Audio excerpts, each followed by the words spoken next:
Hello, Matt. Thank you very much for joining us. I would like to introduce you briefly. Matthew Paul Berg, historian and professor at the Department of History at John Carroll University in Cleveland, Ohio. He is an expert in Austrian history, not only, but in Austrian history, and has extensively worked on the Social Democratic or former Socialist Party in Austria.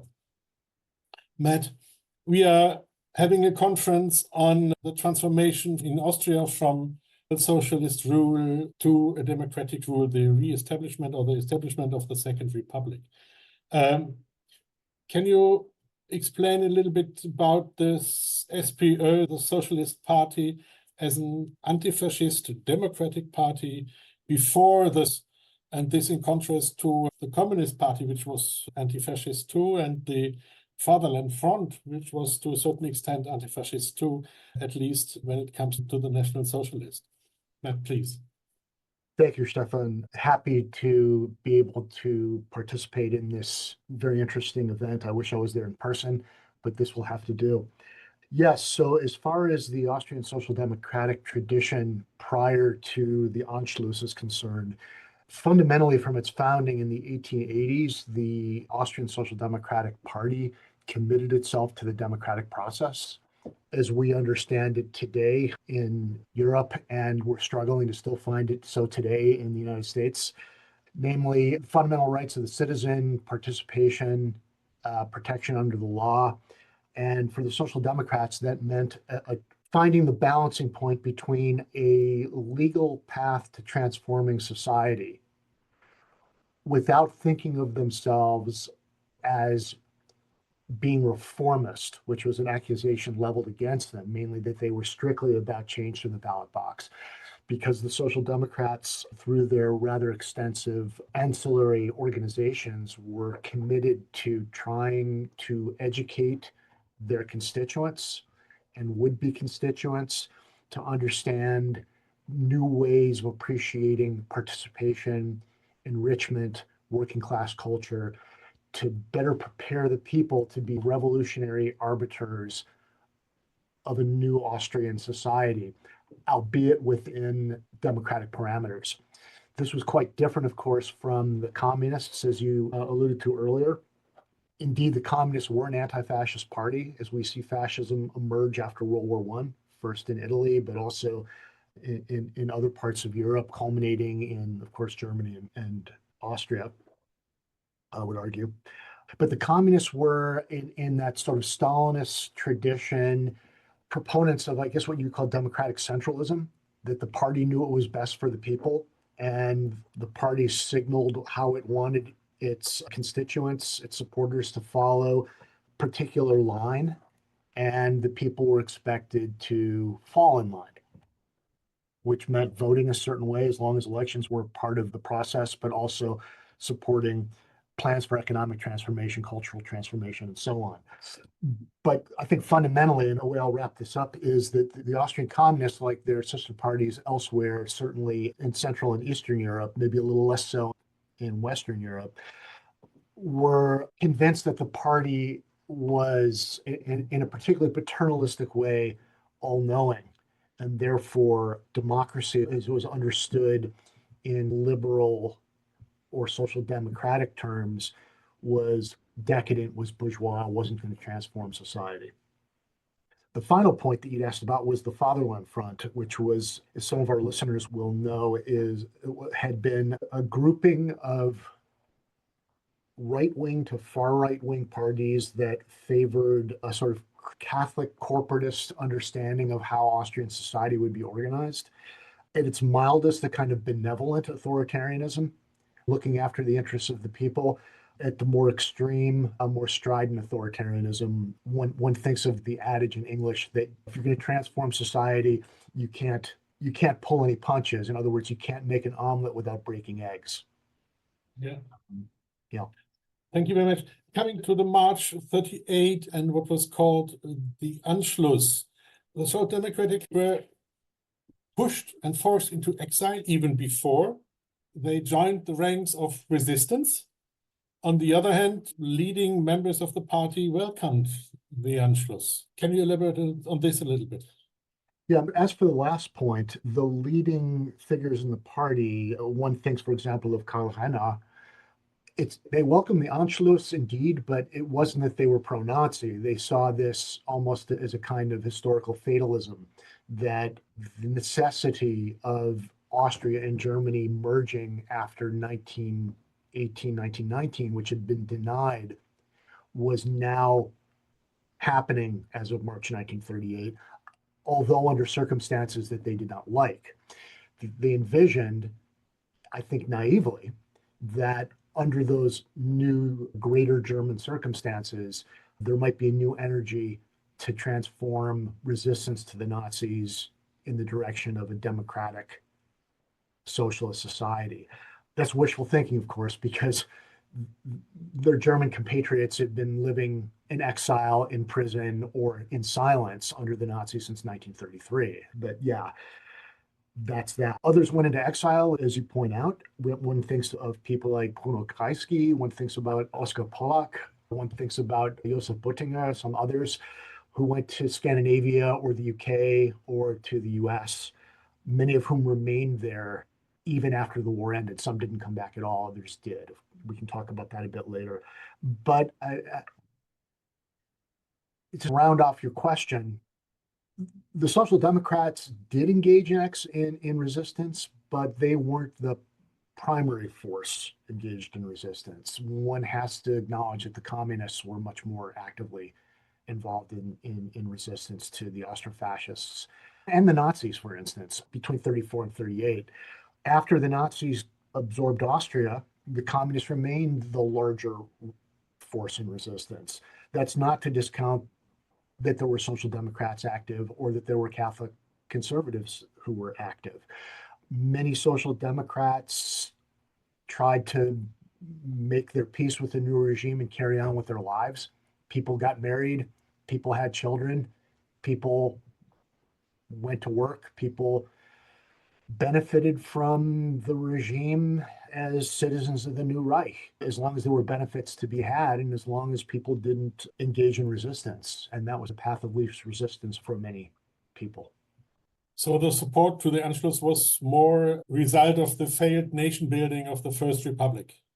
I think that's a conventional understanding, and I think that it would be difficult to dispute that. Yeah, that's all people knew, that there had been nothing but economic devastation. Some people were humiliated with the loss of the grandeur that they perceived under the monarchy, but I think it was rather larger economic circumstances, the loss of social prestige.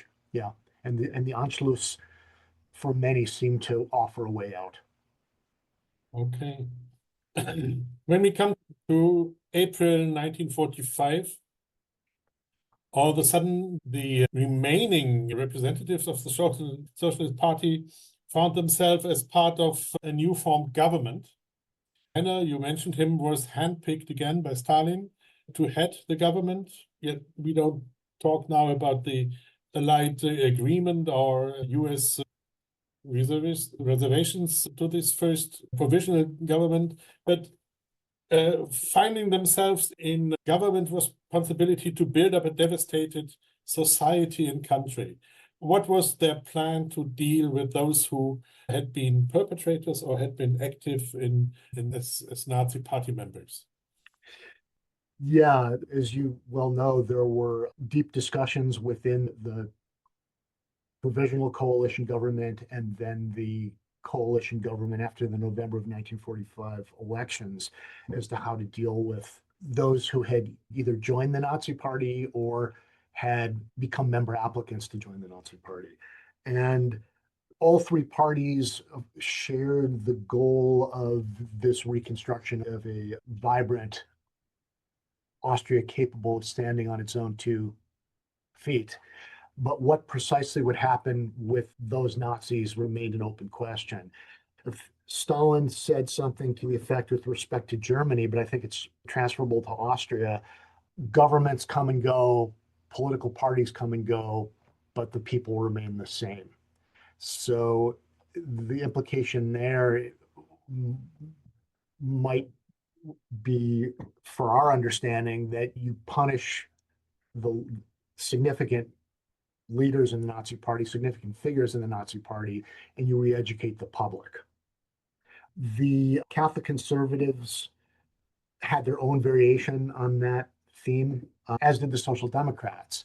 I think if people had been in concentration camps or had lived underground and had really experienced the hardships and cruelty of the Nazi regime as opponents of it, perhaps there was a greater propensity to take a harder line against National Socialists writ large, both the more heavily implicated ones and the lesser implicated ones.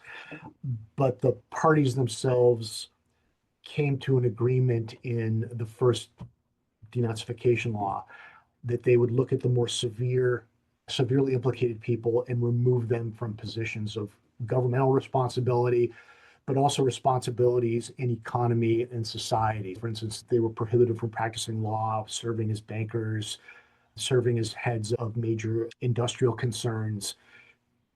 They were to be removed from teaching responsibilities from the universities all the way down to school children for the foreseeable future. But there was, I think, a difference between the party on the federal level and, for example, in Vienna, when I think of the referat on the Bureau for the Liquidation of Nazism. Yeah, can you elaborate a little bit on this 8-month period? Yeah, just a little bit, because I've invested some time and thought in that, so it's easy to go long. But very briefly, this body to which you refer existed only in Vienna. There's no evidence that there were branches of it active elsewhere in Austria, nor is there evidence that the communists or the Volkspartei, the Catholic conservatives, had a similar sort of organization. Perhaps you make clear briefly what kind of commission this was. Yes, yeah, I was just about to, but yeah. So what this organization was, an ad hoc committee formed by the Social Democrats based in Vienna, where the capital, provisional capital was, where the party headquarters was, with the goal of receiving information from the public about Nazis, former Nazis now, who had evaded denazification requirements. They hadn't filled out the questionnaire about their life and work during the Nazi period. They remained in those sorts of public service positions and other jobs that we had just talked about, from which they were to be removed. And in effect, what this bureau did is it invited information, what I've called denunciation, which seems inconsistent with the democratic reemergence. But I think that if we want to look at what they were doing, they were inviting information, Anzeigen, right? Which are reports that can be looked at positively or negatively, depending on who's receiving them. The idea was, though, that people would submit information about people who evaded denazification so that this body could investigate, make sure that those assertions were legitimate.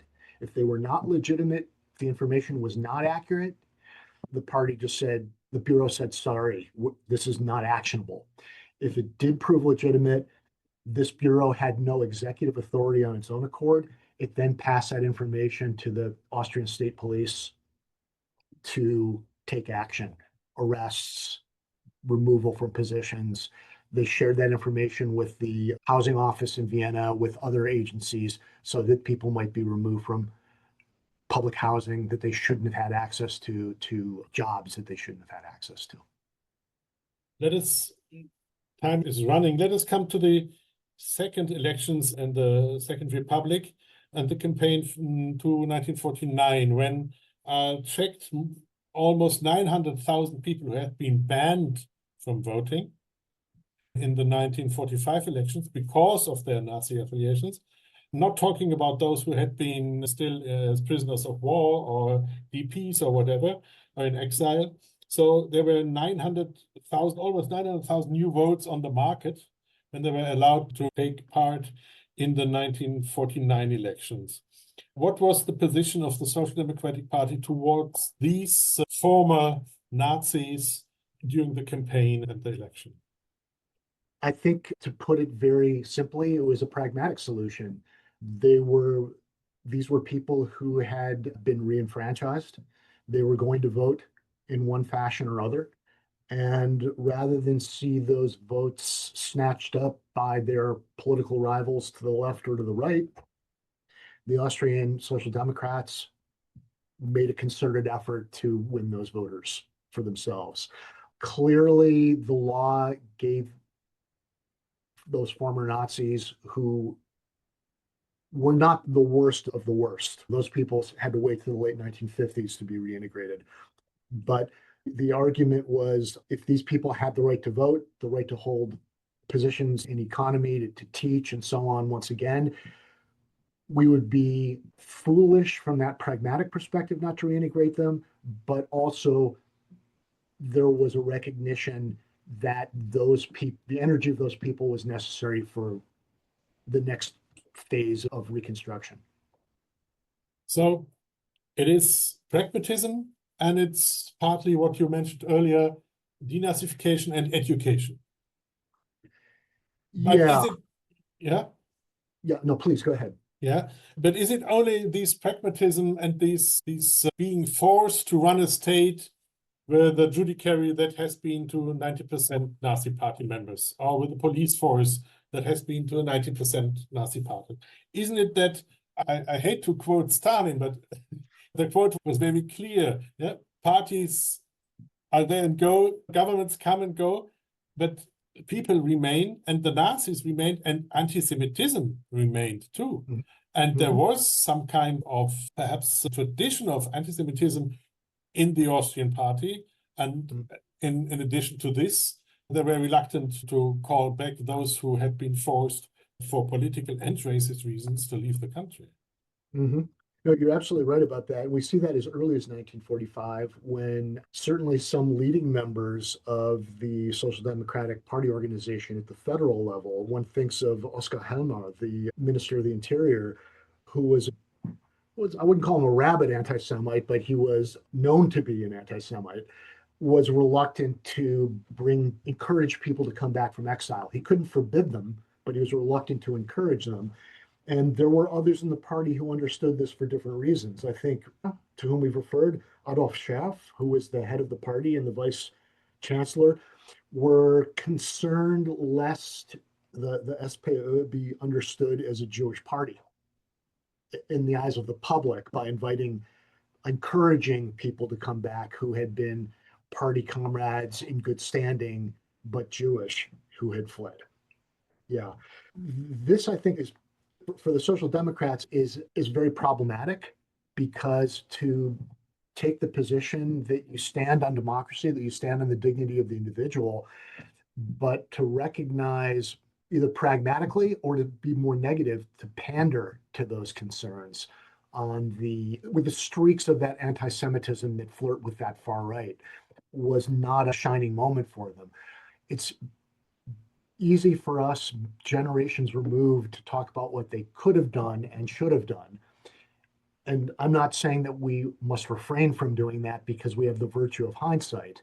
I think it's important that we understood why some figures, not Helmer, who it's difficult to sympathize with, but maybe Rainer and Schaff, who were much more interested in building up the party, even at the expense of recognizing the contributions of others the way they should have or might have, and sort of make that argument that what the Austrian Social Democrats did was, in their own way, bought into this notion that the most important thing for Austria after 1945, after 1949, into 1955, was to build a stable, functioning state, end the occupation, bring in Austria's independence and freedom from outside control, ultimately, but also to do that wrapping themselves in the blanket of being the first victims of Nazi aggression.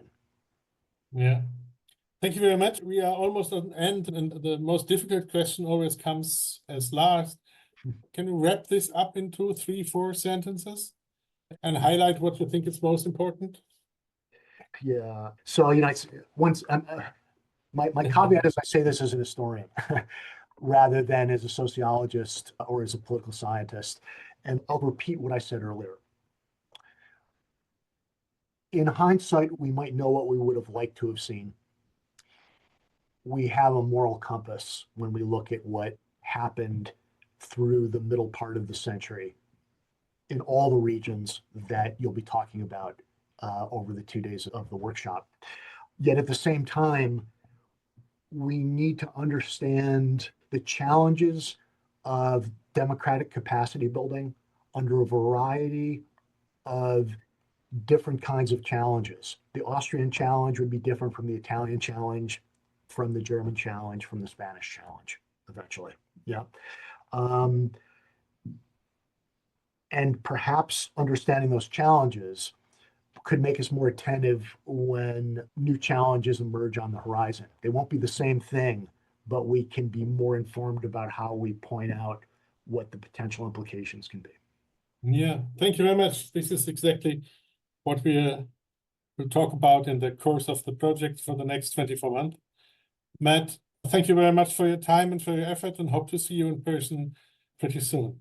Thank you very much. Thank you.